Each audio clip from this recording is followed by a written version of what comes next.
السلام عليكم ورحمة الله. ضيعنا على نفسنا فوز مفيش أسهل منه. مباراة تكتيكيا رائعة، لعبنا مباراة عظيمة النهاردة، مباراة حلوة جدا جدا جدا. مش هقعد بقى أقول إحنا المفروض كنا نفوز وكنا نفوز بسكور وكل الكلام ده الناس عارفينه، لكن إحنا في بعض النقاط النهاردة عليها علامات استفهام كتيرة، لازم نتكلم عليها، لازم نقول ليه هو مش انتقاد للجهاز الفني بس، هو ليه. يعني احنا من البدايه ليه تريزيجيه يشوط ضربه الجزاء؟ يعني هل كان في ترتيب ان احنا عندنا واحد يشوط ضربات الجزاء؟ ما احنا معروف ان زيزو هو من افضل اللاعبين اللي بيتقن لعب ضربات الجزاء. ليه ما يلعبهاش؟ هو اللي جاب ضربه الجزاء، ما يلعبها هو. ليه تريزيجيه يلعبها؟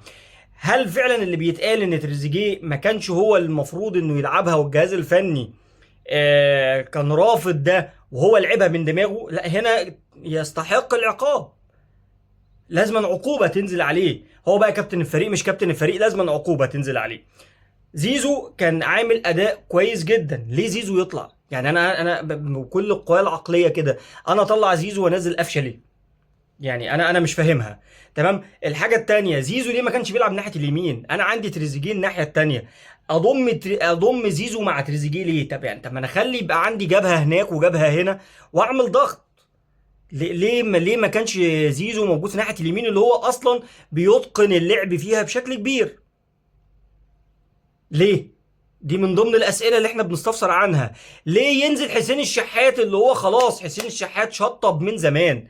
حسين الشحات ما بقاش يلعب كوره، حسين الشحات ما بقاش يفكر المفروض ان انا اعمل الخطوه الجايه ايه. سيبك من الكره الاخيره، بس حسين الشحات طول المباراه ما بيعملش غير ان هو بيحرق دمنا. يعني انا ليه انزل حسين الشحات واسيب بن شرقي بره؟ طب انا انزل بن شرقي راجل عنده فينش حلو، راجل قراراته سريعه. يعني ليه؟ ادي سؤال ليه برضه. كل ده ليه؟ يعني انا لحد دلوقتي احنا مش فاهمين. هل عشان خاطر المدير الفني لسه جاي جديد فمش فاهم اللاعبين؟ ما احنا مش فاهمينها. احنا عندنا مباراة المفروض ان احنا كنا نفوز فيها بأريحية. انت كنت ماسك المباراة في الشوط الاول داعكهم حرفيا. فريق في الشلاحات، فريق ما عندوش بربع جنيه، هو ما عندهمش غير ميسي. خطورة كلها ما بتجيش غير لما ميسي بتيجي في رجليه الكورة، وميسي كده كده راجل بيتمشى في الملعب ده من زمان، من هو لسه صغير. فتخيل لما بقى عنده 38 سنة كان بيعمل ايه. انت اديتهم فرصة، اديتهم يعني امل تاني بعد ما ضربة الجزاء ضاعت. ليه اصلا تريزيجيه يطلع؟ يعني ما انا ده هو كان منشط لي الجبهه بتاعته بشكل كبير، بعيدا عن ضياعه لضربه الجزاء وان هو خالف كلام الاداره المدرب والجهاز الفني. لو الكلام ده صحيح يعني ماشي. ليه برضو يطلع؟ ده لاعب مهم عندي، هو كان محرك لي الناحيه دي، وزيزو كان الناحيه التانيه في اليمين كان محركها.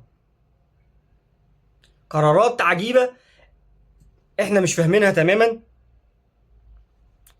يعني حسين الشحات في اخر المباراه، يا ابني انت معاك، يعني انتوا 3-2، اعمل باص، شوط، اتنيل، اعمل اي حاجة. يعني احنا مش فاهمين انت كنت بتفكر في ايه في اللحظة دي. احنا عندنا مباراتين التانيين اصعب من مباراة انتر ميامي. انتر ميامي فريق يعني فاضي، واعتقد انه هيشيل قبح من في الماتشين الجايين بتوعه. كان عندنا فرصة عالمية، فرصة تاريخية نكتبها يعني زي ما بيقولوا بالذهب. لكن هنقول ايه؟ يعني هارد لك. وان شاء الله يعني في الاخر شفنا مباراة ممتعة، كانت مباراة مشرفة، يعني كانت الاجواء مبهجة.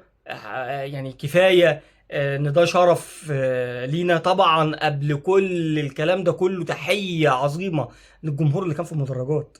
انت متخيل ان انت بتلعب في امريكا على ارض انتر ميامي، وانت الجمهور بتاعنا كان هو اللي مغطي على الملعب؟ يعني احنا بنلعب على ارض انتر ميامي، واحنا جمهورنا اللي كان اكتر، جمهورنا هو اللي كان مسيطر على المدرج. فتحية كبيرة جدا لجمهور الاهلي اللي هو في ظهره في كل مكان.